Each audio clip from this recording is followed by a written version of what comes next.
Okay. Finally, my God. Finally. Yeah, but the problem is Okay. that I didn't have Facebook on my phone anymore. I took it off some months ago because I'm actually considering to stop Facebook altogether. So as Okay. phase one was to take it off from my phone. So good evening, everybody. We're there. We're there. Yes. Yeah. Yeah, I think the problem is like it works better from the phone. Yeah, I think we should both we need to connect on the phone. But anyway, Yeah, with a little bit of delay. I did it from my iPad, and last time that worked very well. And the crazy thing is that on my MacBook it doesn't work because Safari doesn't connect with the browser, doesn't support the camera, which is really crazy because I'm using Safari on my MacBook. So anyway. Yeah, it doesn't. Yeah, from the MacBook doesn't work. No. Yeah. Anyways, okay. Great, you're here. There we With are. a little bit of delay. Finally. Good Amazing. evening, We're gonna talk about the third time, fourth time. So we are gonna talk about wines of Austria, and maybe we can mention a little bit about Knödel. No, we won't. So in the meantime, no, you okay? I already decided that we won't. People, if you have any questions, comments, feel free to write on the comment section in the meantime, and I will try to keep an eye on that. So Austria is a really beautiful country.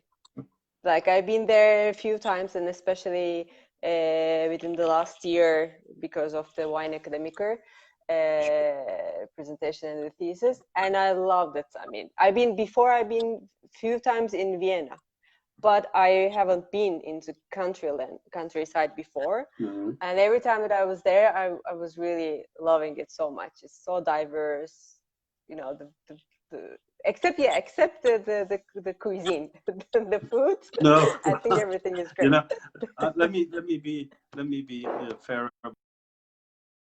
Food in Austria is actually very good, and highly underestimated, I would say. But it's at the same time, I'm ready to admit that one of my least favorite dishes in the world is, of course, as everybody knows, dumplings called Knödel.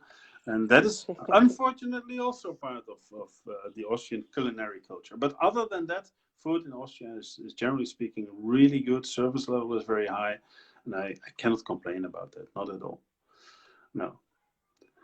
So let's talk about. I mean, the last time I was there, I was after the Wine Academiker, not last time, the one prior, after the thesis presentation, we did like a week of vacation in Austria. Yeah. We went to the Tyrol.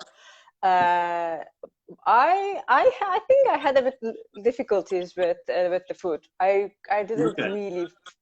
Yeah, I mean, yeah, schnitzel and the stuff, yes, but other than that, I think the least favorite thing that I had in the country was the food, but apart from that, everything was delicious. Obviously, wines. Well, let's focus on the wines then. Yeah. The wines, yeah. Okay. Actually, I want to start with a question about 1985 when you started in the industry. Yeah. It is the same year that the scandal happened. No? Yeah. Do you remember that? Oh, very well. Very well. Really, yes. Do you have a vibrant memory of that? Yes, I remember it particularly well. I was my first job in the wine industry was for a big wholesaler selling wine and food to gastronomy, to restaurants, and I was working in the wine department. And we also had private customers. And then the Austrian wine scandal broke out. So just very briefly what happened, some of the bigger, well, first of all, at that period, Austria was unfortunately, I think, trying to compete with German wines. And we will talk later about the comparison with Germany, but believe me, Austria has something completely different than Germany. And at that time, German wine was also in a slump. You know, Germany was mainly producing stack loads of cheap, sweet wines. And Austria was basically doing the same. I remember that very well. I remember that when you went to an Aldi shop in Germany, you would get a German Auslese for 6 Deutschmark 98, and the Austrian Auslese was 5 Deutschmark 98, which was ridiculously cheap for an Auslese, for something that is supposed to be good. So a few of the big, a handful of big producers in Austria, I'm not sure how many exactly, were adding diethylene glycol to wine to legally sweeten it, and that's what they did.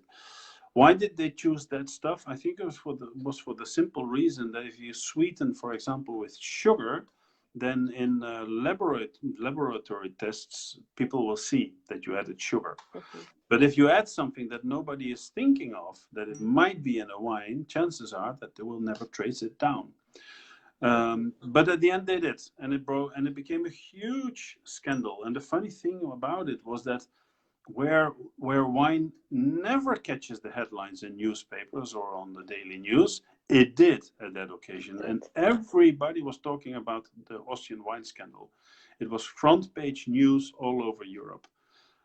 From one day to another, not only did the sales of Austrian wine break down to zero, but customers were also returning the wines. And that's what I really remember. What happened, of course, was that in the panic that followed, every Austrian wine producer immediately sent his wines to official laboratories to get official approval for the quality of the wine, that there was nothing added, whatever.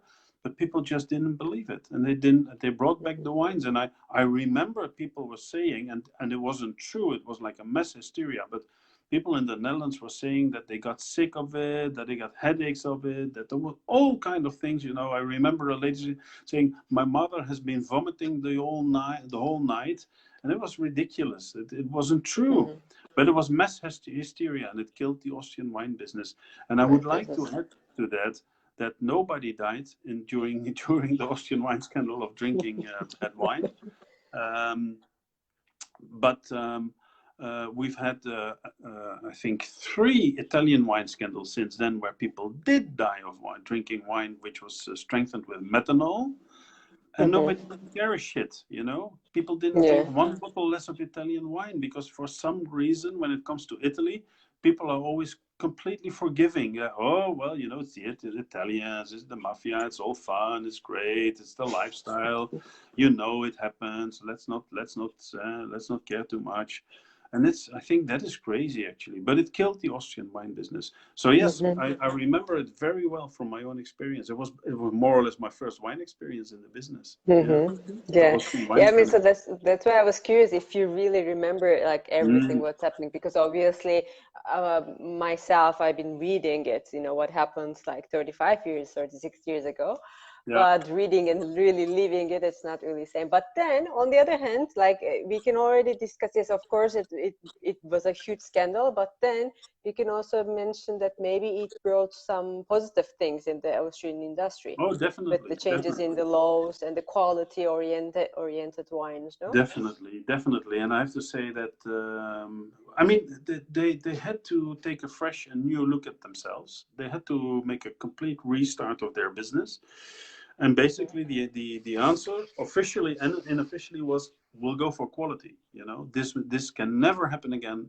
We have to stop trying to imitate the German wine industry in the cheap level, which at that time was very important. And we have to go for quality. So indeed, as you said, in terms of regulation, but also in sort of the intrinsic values of the winemakers, as from then the story was quality. And I have a very broad experience with Austria. I've been teaching there since 1994 because the Wine Academy is the first school in Europe to offer the WSET. I've been invited on many press trips, on jury tastings, worked for 3 years in Palais Coburg. I know the ins and outs of the Austrian wine industry. And I think it is easy to say that the average level of Austrian wine is the highest of Europe, country-wise. I don't think there's any other country with that high average level. And to find poor Austrian wine, of course it does exist. It exists everywhere. But it's actually, you really have to work finding poor Austrian wine. The standards are really high. Yeah. And I think, I mean, if it is really poor, then you have a solution. You can make a spitzer out of it. You mix it with the Exactly. sparkling water, and You then can make you make a out of it. spitzer. Yeah. Yes, you can. Yeah. Yeah. So in January, you did an Austrian wine forum this year, January, a few months ago, in Netherlands, right? And which aspects actually did you touch base in the forum? It was generally the Austrian wines, or it was like more some regions oriented? Well, it was only one day. The Austrian Wine Forum, it was only one day, and obviously we couldn't cover the whole of Austria. But my idea was to show, of course, quality, but it was also to show the diversity of the country.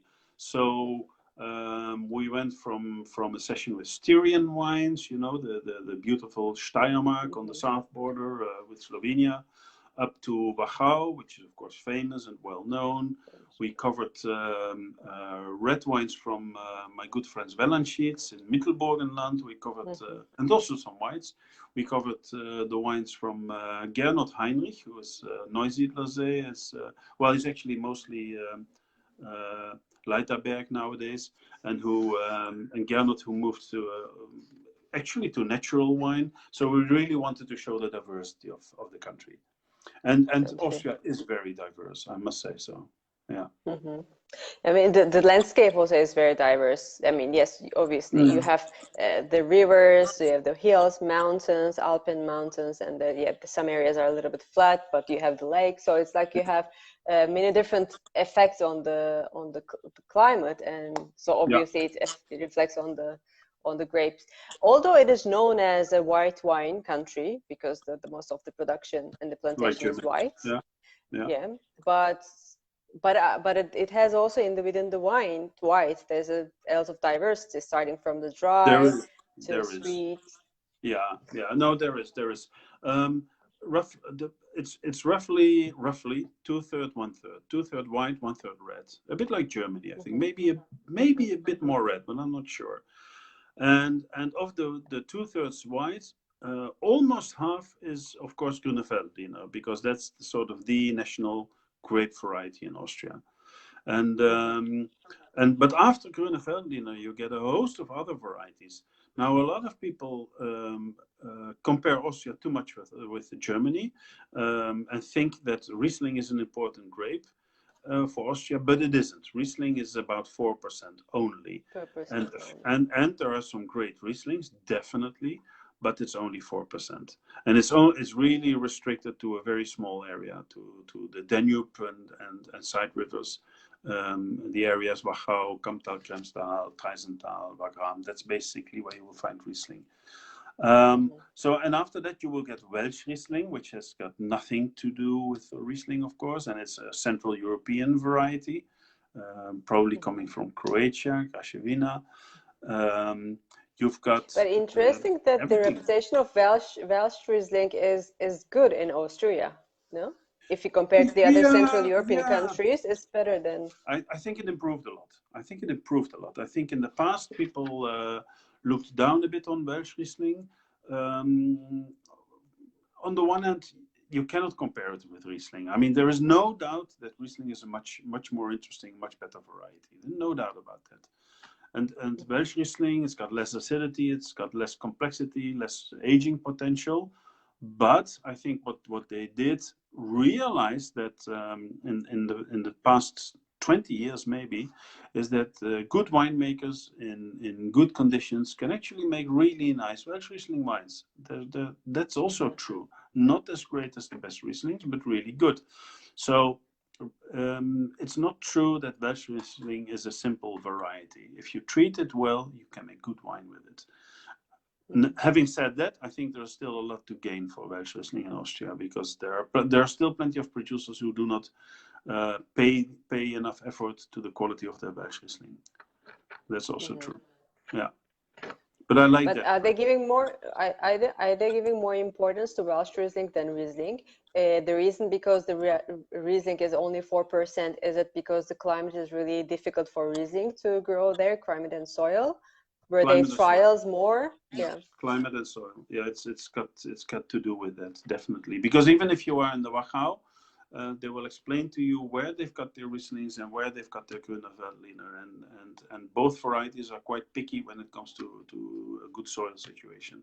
And then, of course, climate. And there are many parts of Austria which are basically too warm to produce really good Riesling.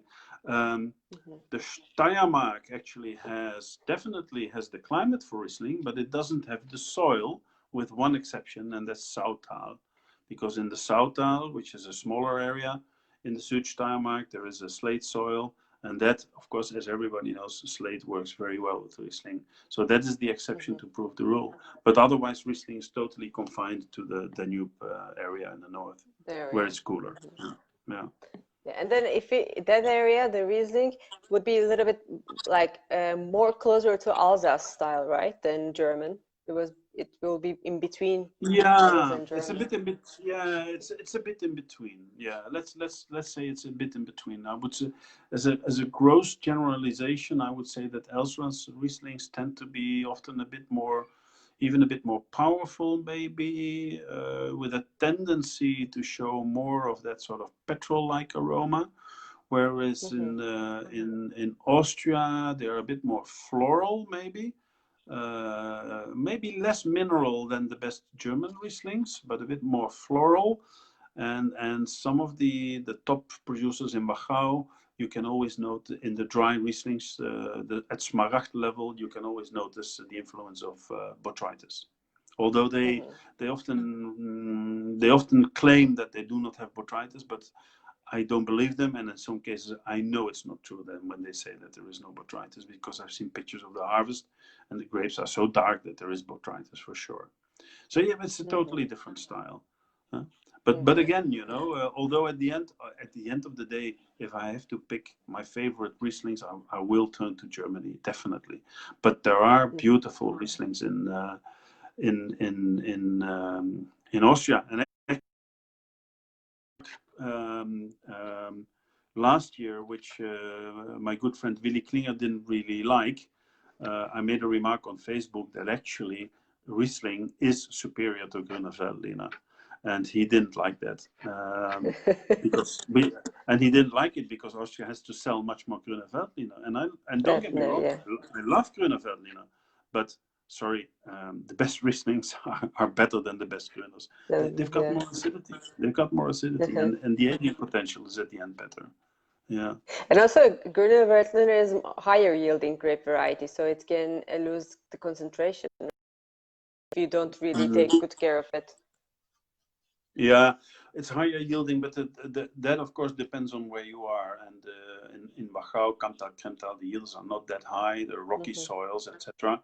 But in the Weinviertel, this big, gently hilly area between, let's say, Vienna and the Czech border, between Vienna and Moravia, in that area you will find slightly richer soils, and you will find often higher yields in Grüner Veltliner. And it's true, in that area, yields of Grüner can be rather on the high side, and you get a bit more simpler and more diluted wines, but also more affordable.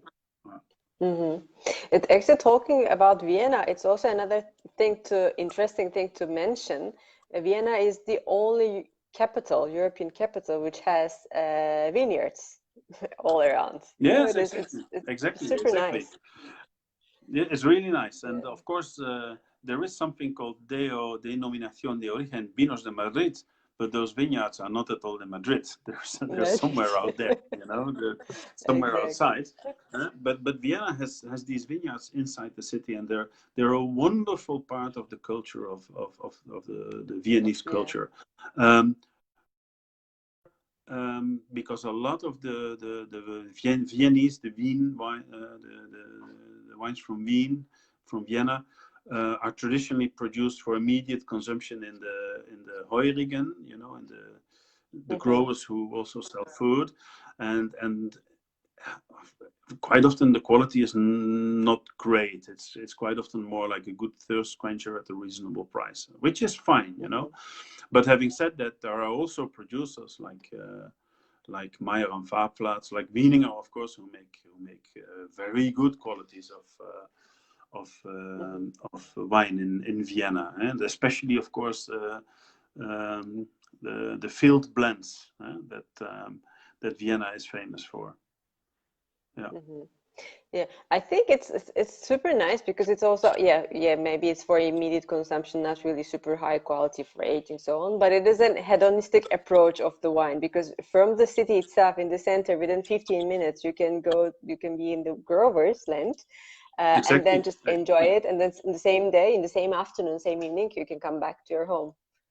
So no, that's the great thing, you know, and and Vienna usually has very warm summers, and it's really great to actually you can go with the U-Bahn, the metro, and by bus you can go all the way up to Grinzig or another place, and some of those Heurigen actually have really good food, not outstanding, but just good food, and then you drink those wines and you're sitting outside and you've got a great evening, and it's, as you say, at the end of the evening, in half an hour or less you're back at where you're staying, and that's really unique. It's a unique thing in the Viennese culture, definitely.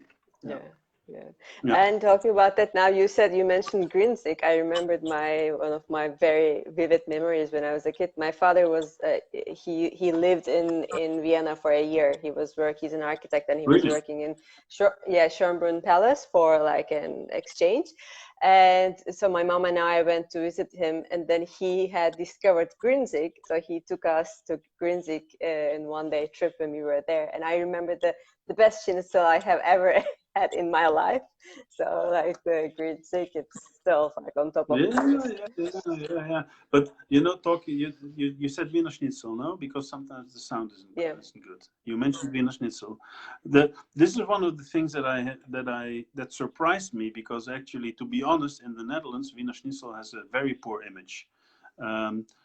Because but that is because I think our Wiener Schnitzel is more like a bad copy of the German Wiener Schnitzel, which is in itself already Schnitzel, because in Germany they often use very fat pork meat instead of calf's meat, as it should be, and then the whole thing becomes too thick and a bit greasy and not really good.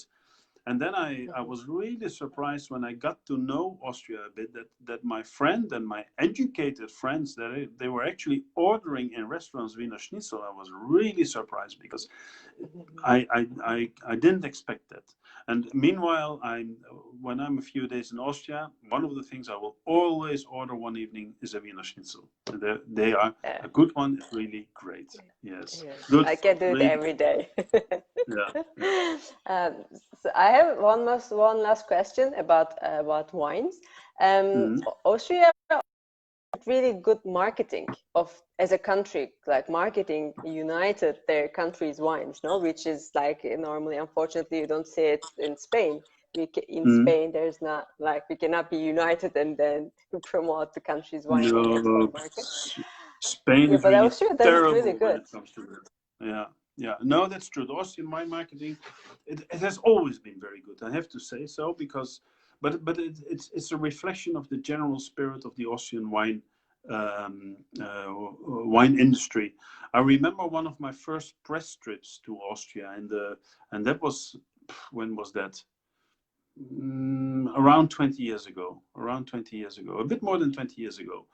And we were taken to a village, to Gols, actually, which I didn't really know yet at that moment. We went to Gols, and then there was one grower I remember very well. It was Paul Ax, a very good grower, who actually did a presentation of Gols wines, showing wines from many growers in Gols to us press people, and talking very positively about all his neighbors' wines, about everybody in the village. I was thinking to myself, this is unimaginable in France or Spain. It wouldn't happen, and especially not in France. Somebody sort of being more positive out of politeness about the neighbor's wines than about his own wines. In France, no way, it's not going to happen. And this really impressed me, and it shows the atmosphere in Austria. And I think it's still there. It's still there. Yeah. The shows in the activity of Austrian wine marketing. And of course, it was always run very well, after my opinion. I know it for a long time. But of course, the famous Willy Klinger, who recently left the Austrian wine marketing in the 12 years that he was, I think it was 12 years that he was running it. He added a new dimension to it. Actually, he made it even better than it was before. It's quite incredible. But they are highly effective. And when I think of Spain, when I think of ITHEX, or the work of the Spanish Consejos Reguladores when it comes to promoting the wines, it makes me cry. It is the worst in the world. Oh, maybe with the exception of Ribera del Duero, but my God, it's devastating sometimes, so bad. Yeah. Actually, if you think about like the approach of Austria, I think it's really important because your neighbor, it's not your competitor or not your enemy. It should be like you have to give each other support and grow together so that you can the export markets together. Yeah, exactly. Of course, they're not saints, and of course, especially in the maybe a little bit more local, a bit more rustic growers who do not work internationally. Yeah, there is sometimes the envy and find everywhere, and I mean, also Austrian winemakers are just humans, but generally speaking, compared to other countries, the level of cooperation is great, definitely. It's great, we have two questions from the guests. One is, can you say more about red wines from Austria, favorite grape varieties, regions, and producers? Wow, it's three questions in one. From okay. Well, okay, let me start. First of all, I think generally speaking, Austria has more to offer than Germany when it comes to red wine, for the simple reason that they've got a better climate for it, generally speaking. So you'll find more high quality red wine producers in Austria than in Germany. But I said it before, you shouldn't compare Austria with Germany anyway. It is generally speaking much warmer. Now, they've got their own three red grape varieties, of which they're proud, and they should be, because they're all three really good. St. Laurent, Zweigelt, and Blaufränkisch. My favorite has always been Blaufränkisch. And Zweigelt is a cross of both, no? St. Laurent and Blaufränkisch. Yes, exactly. Yeah. Zweigelt is lovely. It's got very soft tannins. It's a sort of elegant, smooth, fruit-driven wine, and good Zweigelts are really, really nice wines. But Blaufränkisch, it's got the advantage of tannins, acidity. They're firmer wines. They're wines with more aging potential, more complexity potential. So my favorite would always be Blaufränkisch. Having said all that, you will also find in Austria Cabernet, Merlot, whatever, the usual suspects.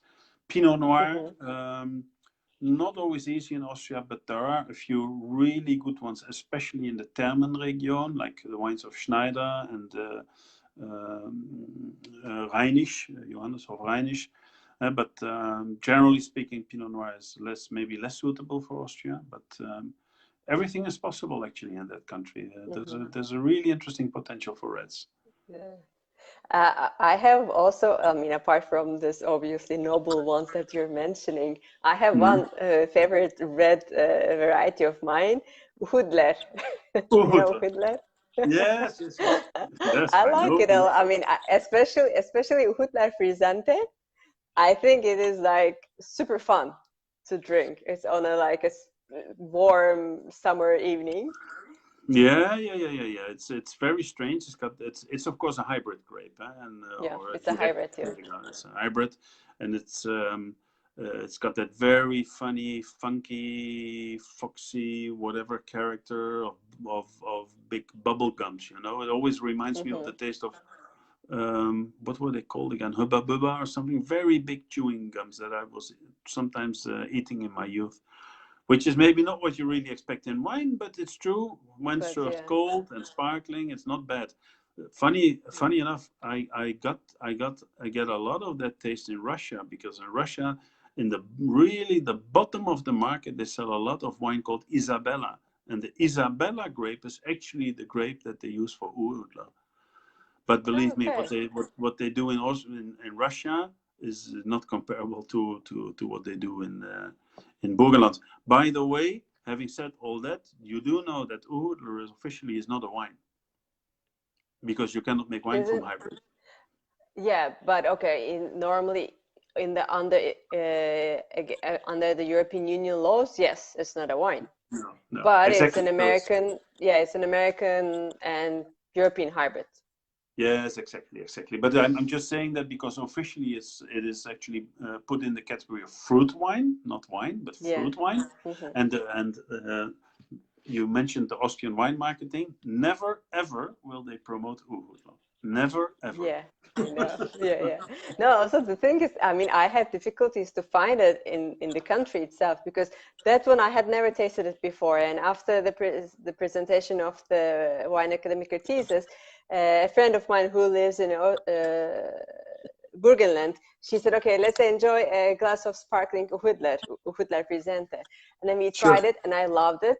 But I think also it can be because of like all the stress of presenting the thesis. I was relaxed, so I enjoyed it a lot. And then we went to the Tyrol area, and I was looking for Uhudler Presente, and then they said, no, you cannot find it here, Uhudler Presente. You can find it in Burgenland. Exactly.